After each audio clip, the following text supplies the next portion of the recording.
Lima Gris TV, un canal diferente.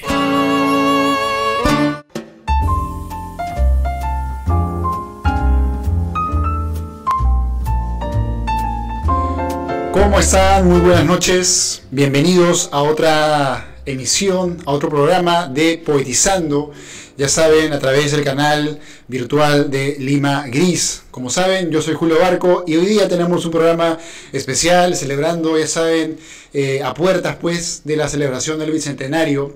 Y bueno, estuve meditando sobre qué conversarles hoy, sobre qué hablar hoy.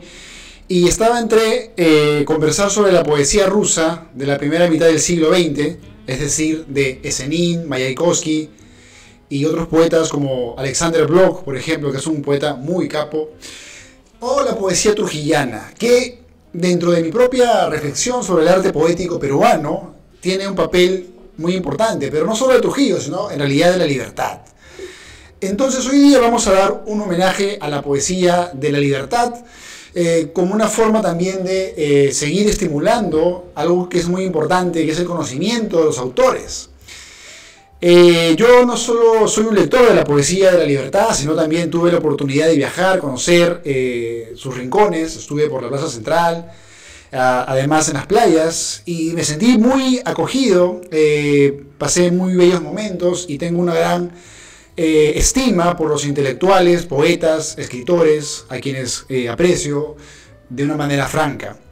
Entonces hoy día vamos a darle un homenaje a la poesía liberteña, sobre todo pues en algunos autores que dentro de los muchos que hay son significativos. Sin duda vamos a empezar pues con el mayor autor de esta poesía, de esta vertiente, que es sin duda, como ustedes saben, el poeta César Vallejo. Ya la semana pasada recordarán ustedes que hablamos de Vallejo, hablamos muchos temas, muchos puntos, y hoy día solo quiero leerlo a manera de introducción, a manera de homenaje a la poesía de la libertad. Y es que justamente Vallejo, que nace pues en Santiago de Chuco en 1892, es uno de los primeros promotores de la estética de este lugar geográfico.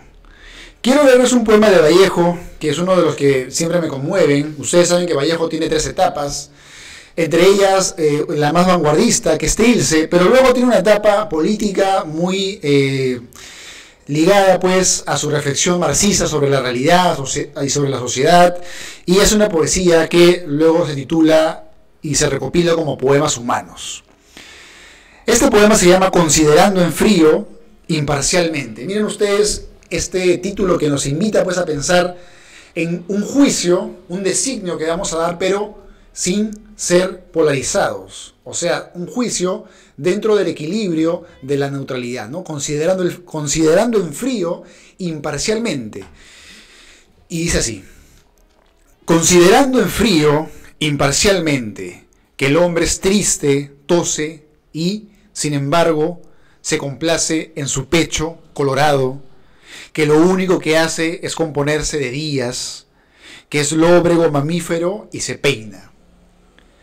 Considerando que el hombre procede suavemente del trabajo y repercute jefe, suena subordinado, que el diagrama del tiempo es constante diorama en sus medallas y, a medio abrir, sus ojos estudiaron desde lejanos tiempos su fórmula famélica de masa. Me detengo un momento para cuestionar este poema y reflexionarlo. Qué interesante cómo Vallejo analiza la condición humana, nuestra condición de ser seres que tosemos, nos enfermamos, nos sentimos tristes, ¿no? La tristeza, que en Vallejo el dolor es un tema universal, pero que en Vallejo, como ustedes bien saben, es una piedra muy angular, muy importante, ¿no? El tema del dolor, que no solamente se refiere al dolor físico, a veces el dolor también espiritual, moral o metafísico. Y luego Vallejo dice: comprendiendo sin esfuerzo que el hombre se queda a veces pensando, como queriendo llorar, y sujeto a tenderse como objeto, se hace buen carpintero, suda, mata, y luego canta, almuerza, se abotona. Miren cómo el ser humano es una serie de verbos. El ser humano es carpintero también, suda, mata, canta. Miren esas contradicciones y todos dentro de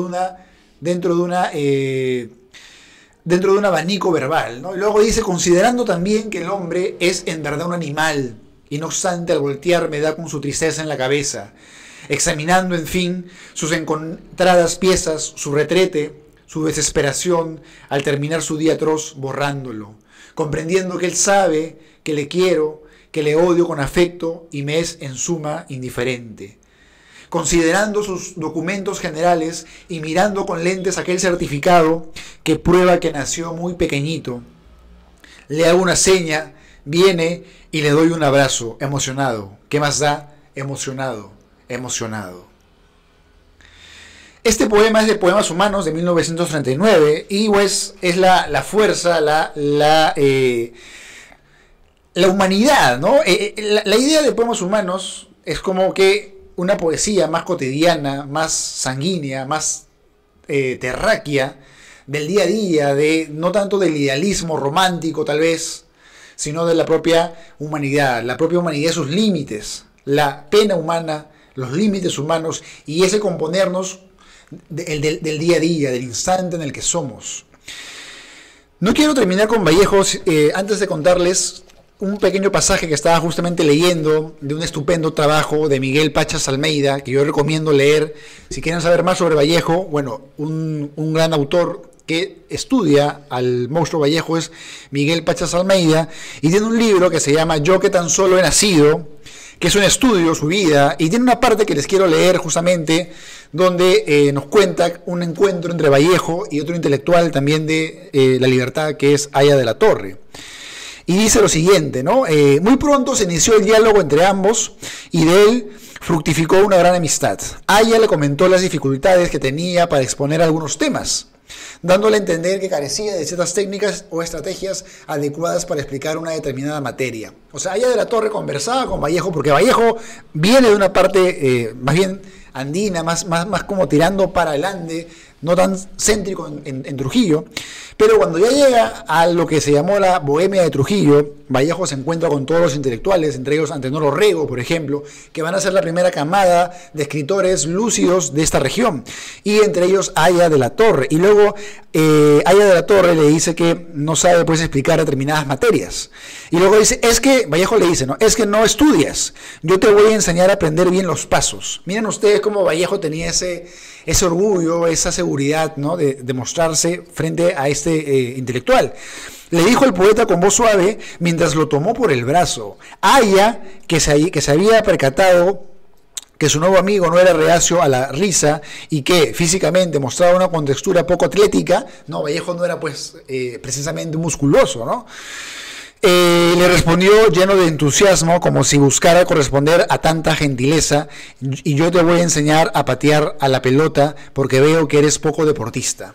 Miren ustedes cómo este encuentro, ¿no?, de dos mentes sin duda brillantes de su época va a dar pues una anécdota, ¿no? Vallejo no le gustaba el deporte, es más, si nos ponemos a analizar los ensayos de Vallejo que han sido recopilados por la Universidad de Trujillo, justamente, yo tengo un volumen con todos sus ensayos, vamos a encontrar un ensayo donde Vallejo habla sobre el deporte, ¿no? Y bueno, hay toda una reflexión sobre cómo en las sociedades de masa somos solamente espectadores y no participamos en el acto creativo, en el acto del fenómeno. O sea, la gente está mirando un partido de fútbol, dice Vallejo, pero no participa y por ende se pierde pues del gozo de la acción. Bueno, temas ya de reflexión para esta anécdota. Ahora vamos a pasar a lo siguiente. Para hablar de la poesía de Trujillo, traje hoy día este texto que se llama que es un trabajo muy admirable de Beethoven Medina, que es Edición Extraordinaria, que es el título, por cierto, de un poemario de Alejandro Romualdo, otro poeta de Trujillo.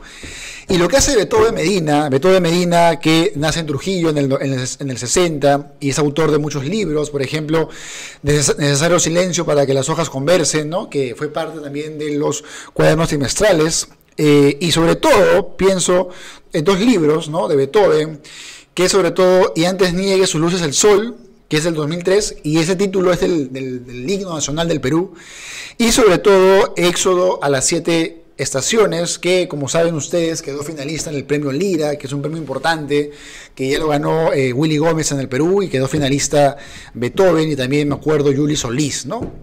Bueno, de Beethoven yo he escrito artículos, he escrito textos, pueden buscar mis artículos, están en la página de Lima Gris, búscanlo, tengo un texto y además tengo una entrevista que le hice a Beethoven si quieren saber más, pero lo que vamos a ver hoy día de Beethoven es esta joya que yo les recomiendo comprar, adquirir, porque van a darse cuenta de todos los autores que por ese cáncer llamado centralismo, ese eclipse que tenemos en nuestra propia cultura de no ver toda la dimensión de nuestro país y solo quedarnos con Lima muchas veces, y no vemos pues la gran riqueza del Cusco, la gran riqueza de Tacna, de Arequipa, de Trujillo, etc.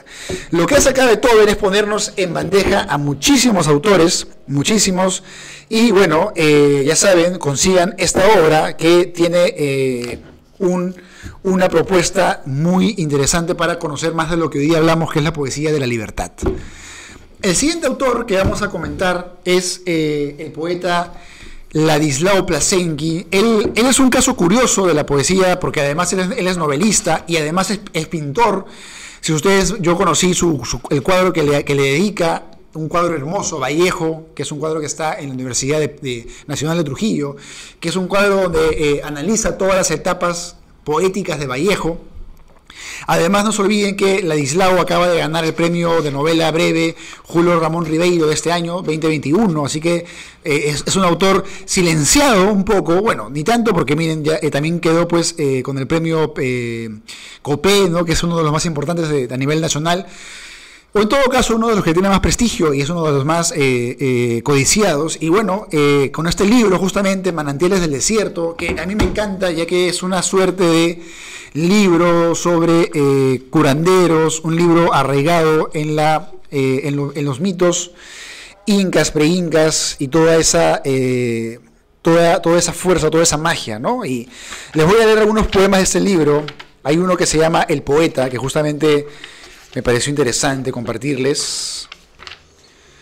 Es un poeta, Ladislao es un poeta sabio que maneja mucho, por ejemplo, acá está el poema El Chamán, El Iniciado. Vamos a encontrar en su poesía pues una suerte de lectura sobre la realidad, pero sobre la complejidad, sobre todo mítica, de las culturas peruanas que a veces son silenciadas, poco estudiadas y hasta ignoradas. Este poema se llama El Poeta y dice así, ¿no? Ahora soy un bárbaro poeta habitante de una cueva en el desierto de Chicama. ¿Saben mis amigos que me he retirado del mundo? Aquí tengo radio sextante, cuaderno, lápiz, una lata de conserva, algo de vino y mis favoritos, Jane Joyce, César Vallejo. ¿Por qué he de extrañar el bullicio de autobuses, la loca hostería, el mercado de pulgas, donde siempre leo mis versos? O sea, el poeta se encuentra en un desierto, ¿no?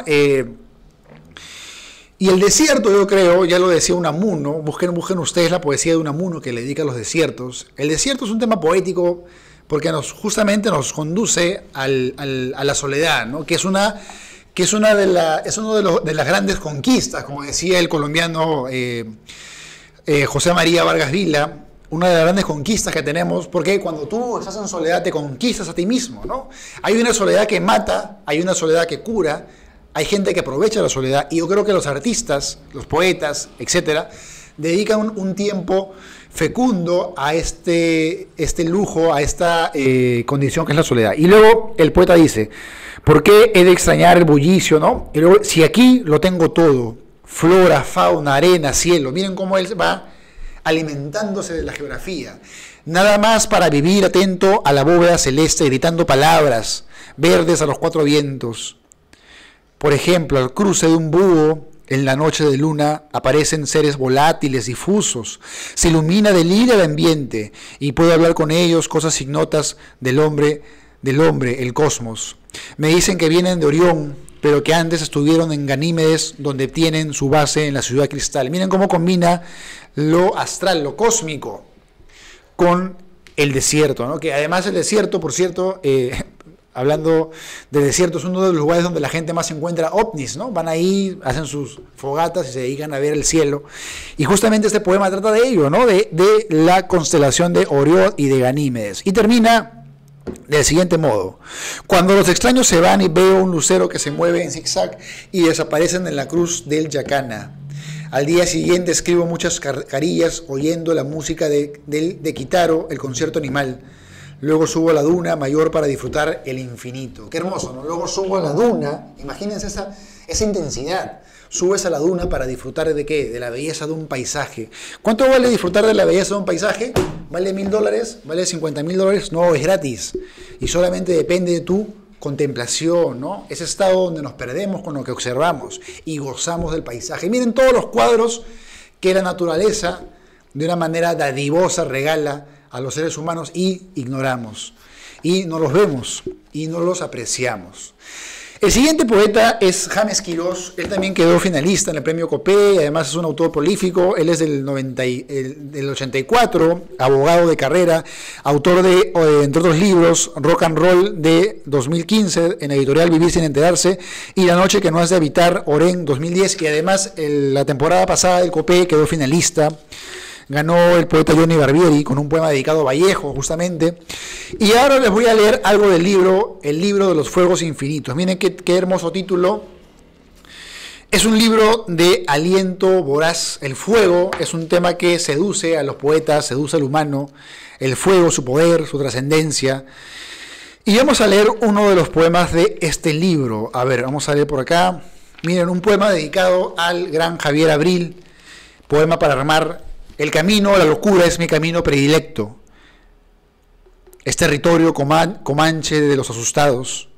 Ando tronando de a pie, cabalgando un potro de fuego. Le corto la cabeza a la realidad, al fuego.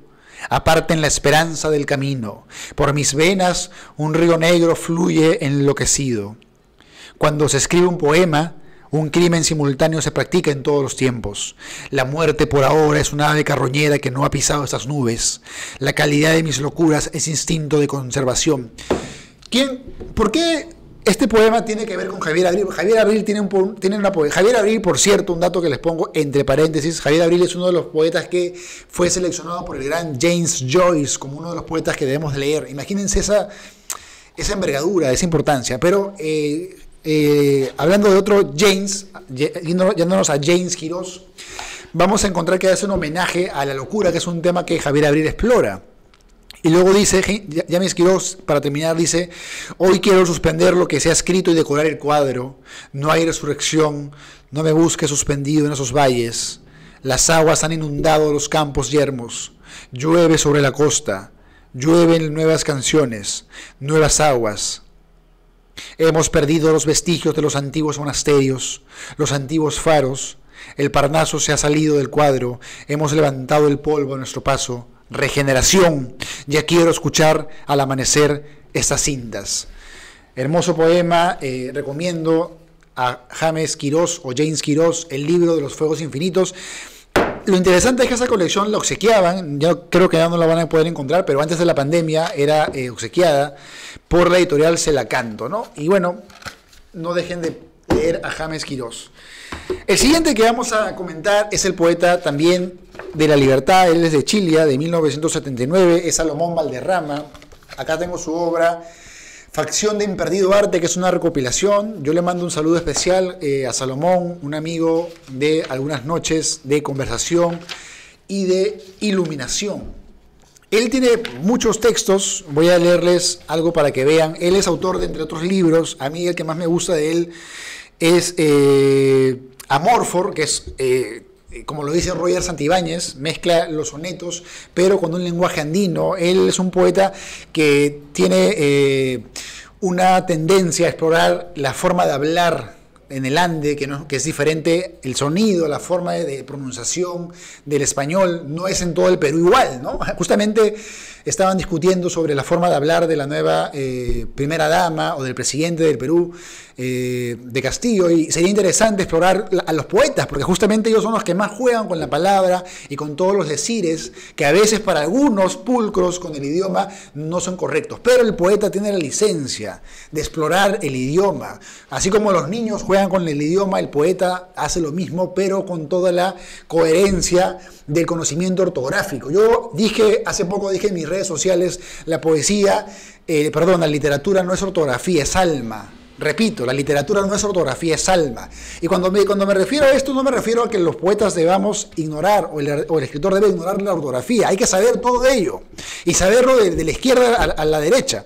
No obstante, no quedarnos solamente en pensar que el arte de escribir es poner tildes, o escribir correctamente. Escribir es romper con la gramática, conocerla y quebrarla, y llevarla a otros límites, y llevarla a un campo, a un horizonte de luminosidad y de ilimitación. El poeta es un mago del idioma. Y Salomón tiene este libro hermoso que es Amorfor, pero también tiene otro libro que se llama Nigru Blanco. Miren el sonido que hace Salomón, y es un libro que es muy interesante también de ir a explorar, ¿no? Bueno, hoy día les voy a leer algo de acá, este libro, que es una recopilación, Facción de Imperdido Arte, 2000-2004. Les recomiendo leer Repasando el Secreto del Vidrio, pero es demasiado largo, tiene como 4 páginas, así que vamos con algo más pequeño para que vean la voz de Salomón.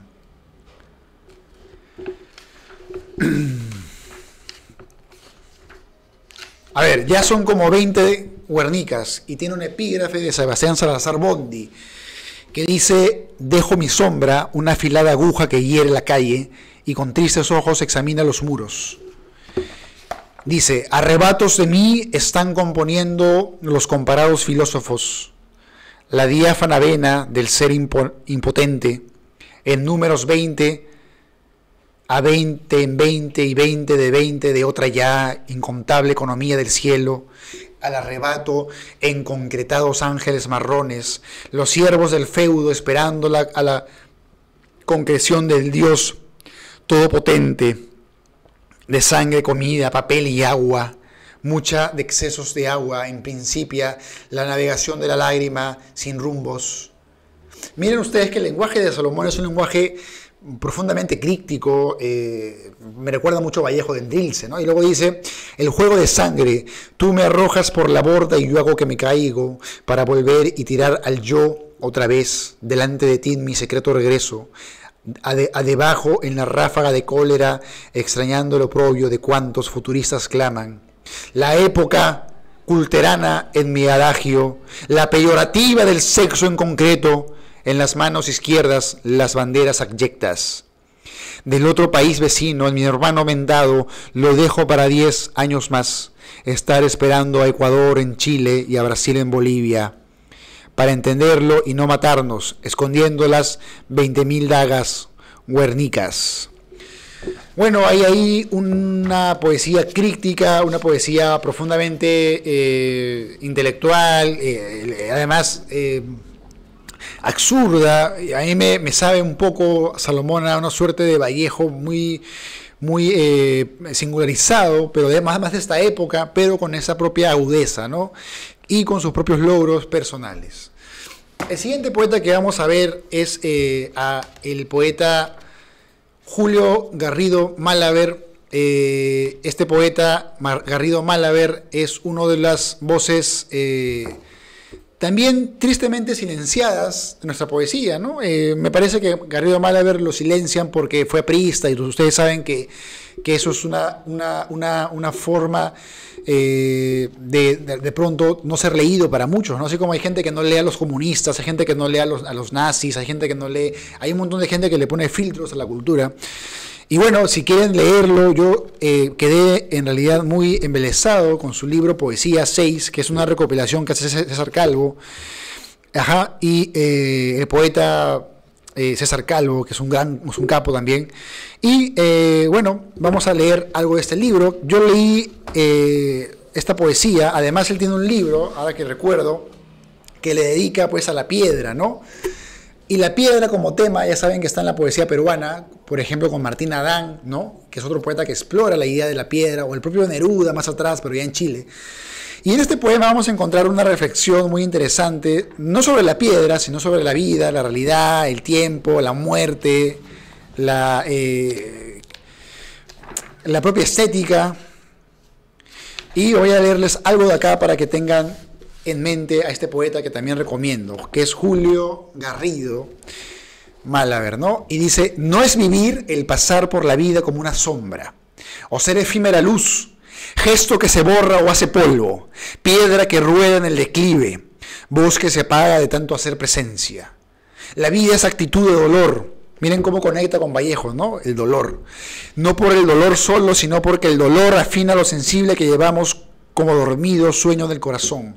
El dolor afina lo sensible, ¿no? Qué interesante pensar que el dolor igual nos educa, ¿no? El dolor no solamente es algo que sentimos, además es parte de nuestra propia educación como humanos. El humano nace llorando, muere sin querer morir, eso también genera en él dolor, ¿no? La vida es despertar, dice Garrido. La vida es dimensión de dolor, no porque duela, sino porque prolonga nuestra angustia, hasta que se hace azul deslumbramiento. Miren qué hermoso, ¿no? La vida nos prolonga la angustia. ¿Qué angustia, amigos? ¿Qué angustia? La angustia de estar vivo, de saber que nos podemos enfermar, que nos podemos morir, que vamos a envejecer y que, querámoslo o no, vamos a hacer un saco de huesos enterrado o quemado en algún lugar de este indescifrable, infinito y hermoso universo. Y yo recuerdo a Buda, ¿no? Justamente hace unos días leí el Vipassana y recuerdo a Buda, y justamente Buda decía que cuando él a los 35 años alcanzó la iluminación, quería alejarse de esas 4 dimensiones, ¿no? El dolor, que es humano, la enfermedad, bueno, la enfermedad que es dolor, la vejez y la muerte, ¿no? Ustedes saben, hago un paréntesis, que Buda, sus padres lo encierran en un palacio para que no sepa nada de eso, le pone concubinas, todo hermoso, y él sale un día y se da cuenta que el mundo es una desgracia. Decide dejarlo todo para encontrar su propia conciencia, su propio despertar. Y eso es lo que Buda llama la iluminación, ¿no? Pero lo alcanza luego de toda una serie de procesos. Y acá justamente dice, ¿no? La vida es angustia de mayor claridad. Ningún dolor humano debe ser nuestro límite. Cuando el dolor es límite, ya nuestro cuerpo es tumba del principio de luz que hemos traído, ¿no? Qué interesante este poeta Garrido Málaver.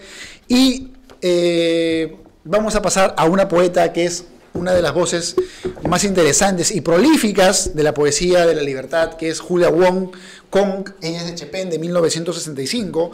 Y bueno, yo también ya escribí sobre Julia Wong. Hay una revista que circula por ahí donde escribo sobre Julia. En realidad he escrito mucho sobre Julia, por ejemplo su libro Pessoa en Wong, que a mí me encanta, que es para mí uno de los mejores libros, Pessoa en Wong, la revista Alma América.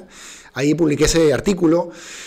Pessoa en Wong es un libro que yo recomiendo leer porque Julia hace una suerte de intertextualidad entre el poeta portugués Fernando Pessoa y su propia poética para darnos una reflexión sobre el arte de la poesía, la vida, el signo, una cosa preciosa, rara, inclasificable que deben leer. Pero Julia también escribe novela, tiene más de 10 publicaciones y vamos a leer su poesía que tiene un dolor propio, una voz propia, una finura muy singular, ¿no? Y vamos a leer un poema que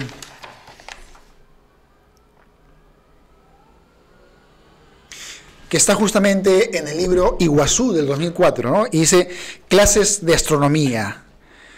No tengo ropa que ayude al universo a decorar mejor las vías celestes. La noche oscura ha cantado que tu piel de pan es un viaje a mi corazón. Tus orejas son señales, tus pestañas caminos. Al interior del silencio se trata de la patria, dices, del paisaje efervescente, como una huella quieta. Se trata de la única arena que convierte nuestros sueños en dulzura transparente. No tengo nada para ayudarte a ordenar los cielos, pero tu vista es como un sable que maldice con fuego mi sendero. Busca el otoño a la noche. Los demonios morirán de sed.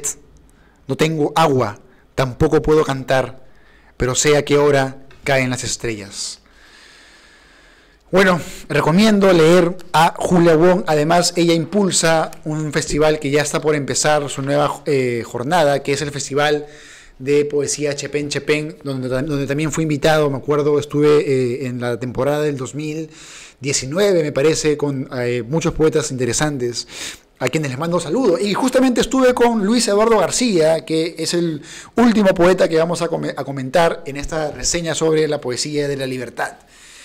Y de Luis Eduardo García hay que decir mucho. Él tiene una columna, una página en el diario El Correo, allá en Trujillo, y escribe y comenta sobre literatura. Es un lector voraz, un lector fino.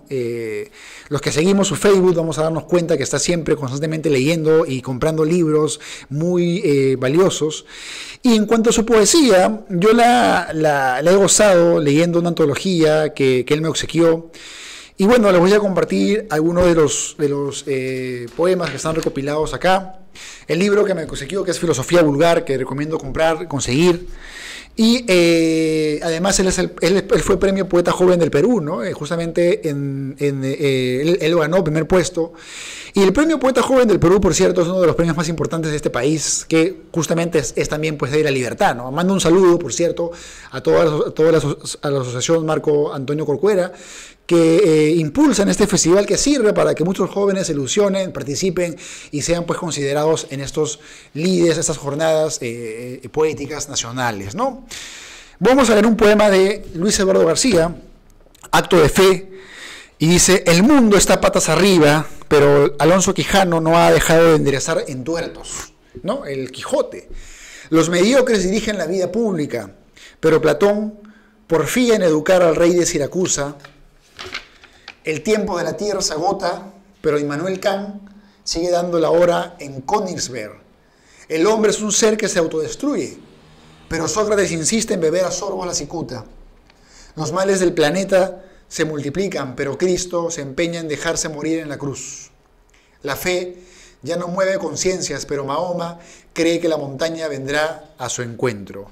Del libro Filosofía Vulgar, que recomiendo leer. Yo siento que la poesía de Luis Eduardo García es una poesía pensada, intelectual, pero que no pierde una característica importante, que es la ironía, que es el sentido del humor, que es un sentido del humor sutil, gracil, que viene pues de su propia lectura pesimista de la realidad. No olviden que él también es autor de una novela que es Señor Sigorán, ¿no? Que también tuve la oportunidad de leer, una novela policíaca que explora la vida política de los 80, centrado en poetas intelectuales de la libertad.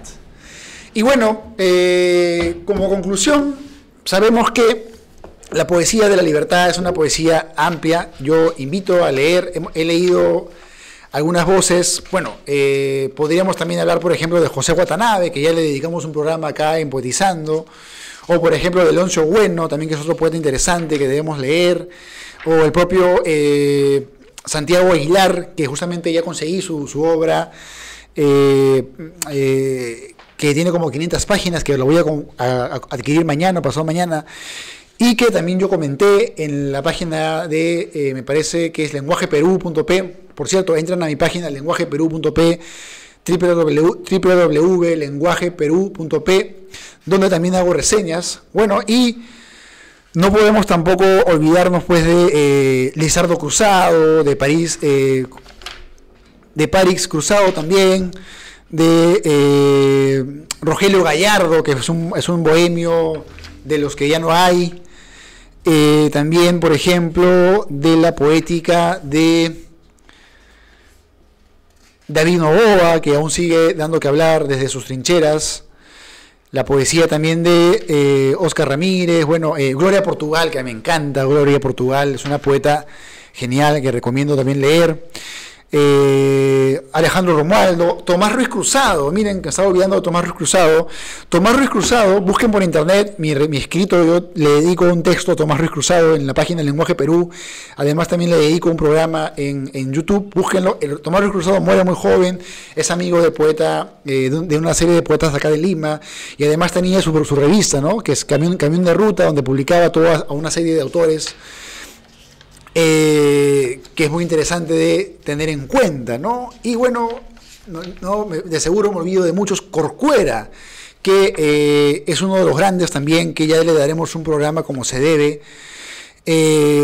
Siempre hablar es limitar, siempre no se puede decir a todos, no podemos comentar todo lo que quisiéramos, pero me termino comentándoles, por ejemplo, de los poetas jóvenes que acaban también de ganar el premio Huauco de Oro, que lo desarrolla la Municipalidad de Sucre en Cajamarca, y ahí justamente yo estuve de jurado y quedó justamente ganador otro trujillano, que es Ray Paz, con un libro muy interesante, muy intelectual, muy potente, que le dedica a Roland Barthes, ¿no? Que es un libro que también recomiendo leer. Y hay muchas otras voces más que me olvido comentar, muchísimas voces que ustedes ya van a ir explorando.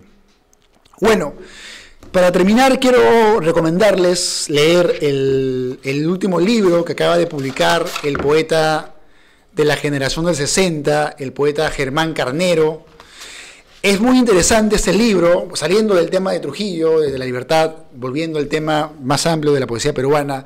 Para mí es una delicia este libro, y además es un libro que publica a sus 80 años. Germán Carnero es un poeta que por generación pertenece pues a la generación del 60, ¿no? Él tiene libros como Triste Veranillo, y en este poema, además él fue muy cercano pues a César Calvo, al Walter Cubronici, a Juan Gonzalo Rose, ¿no? Y en este poemario aborda el tema de la muerte, ¿no? Un tema que de por sí es uno de los temas más importantes de la existencia, y lo aborda desde una mirada muy centrada en la crisis, también en la esperanza, y sobre todo el título, que es muy hermoso, ¿no? En el embriagado morir de cada instante, que es un verso que Germán Carnero usa en un libro, en un poema que está justamente en Triste Veranillo, que es Acusóme Padre, ¿no? Y ese poema, por cierto, es un poema muy épico que deben leer sí o sí. Y en ese poema tiene este verso que es en el embriagado morir de cada instante, ¿no? Y si lo analizamos, el embriagado morir de cada instante es un poco eso que es la poesía como una suerte de ebriedad que cada instante nos está sacando de la realidad, que es material, que es muchas veces gris, y que nos hace pensar que somos seres finitos, y nos lleva pues a la belleza eterna, que es la palabra, el gozo, que en Germán siempre está muy presente, ¿no? Germán es un poeta de la euforia, del gozo, del placer, ¿no? Y justamente el gozo, esa palabra, está en ese poema que les cuento. Y quiero cerrar esta sesión de poesía simplemente leyéndoles un poema de Germán Carnero y mandándole mi saludo a Germán. Este libro pues es una ave rara en el cielo de la poesía peruana, porque, como les cuento, lo publica a los 80 años de haber vivido en todas partes. Germán además es un gran promotor de la cultura. En México, por ejemplo, trabajó para la UNESCO y tradujo al árabe a Vallejo, fue muy amigo de Ribeiro, Barça Echenique, tiene toda una hoja de vida literaria, pero sobre todo cultural. Y además, no olvidemos también que fue director de del Museo de Arte Contemporáneo de la Universidad Mayor de San Marcos, ¿no? Que está justamente por arriba de Plaza San Martín, justo atrás está San Martín, subiendo como para Bancay, ¿no? En la casona. Y cerramos esta jornada escuchando la voz del gran Germán Carnero, a quien mando un saludo. Y dice: navegante de la fugacidad en las playas solitarias, siempre sospeché que nuestro futuro es el de las olas, en su ruta persistente hacia una muerte intrascendente, que donde solamente reina el tiempo, para nuestra irrelevante condición, no existen paraísos de los muertos, ni los proclamados reinos celestiales, solo este misterio que jamás conoceremos. Con este poema que nos evoca la existencia, comparándola con el propio oleaje marino, el mar es una gran fuente de metáforas literarias, y en este caso Carnero Roqué nos lleva pues a pensar que la vida es como el mar, nada sabemos, no sabemos a dónde vamos ni de dónde vinimos, pero seguimos como el mar, como las olas, lanzándonos precipitada, súbita, furiosa, furibundamente a las orillas, en ese embriagado morir que es la vida y en cada instante. Que tengan una buena semana, una buena noche. Mando un saludo grande a todos los amigos y amigas que me siguen desde todos los países de Latinoamérica, a los amigos de Uruguay, de Bolivia, de Ecuador, de Colombia, de Venezuela, de Cuba, de Islas Canarias, de Colombia, de Brasil que me escuchan, y a todos los demás rincones donde llega mi voz, mi palabra, estos poemas, estos poetas que seguimos difundiendo desde esta trinchera, poetizando su trinchera poética y reflexión artística sobre el arte de la poesía. Con todos ustedes, hasta la siguiente oportunidad. Lima Gris TV, un canal diferente.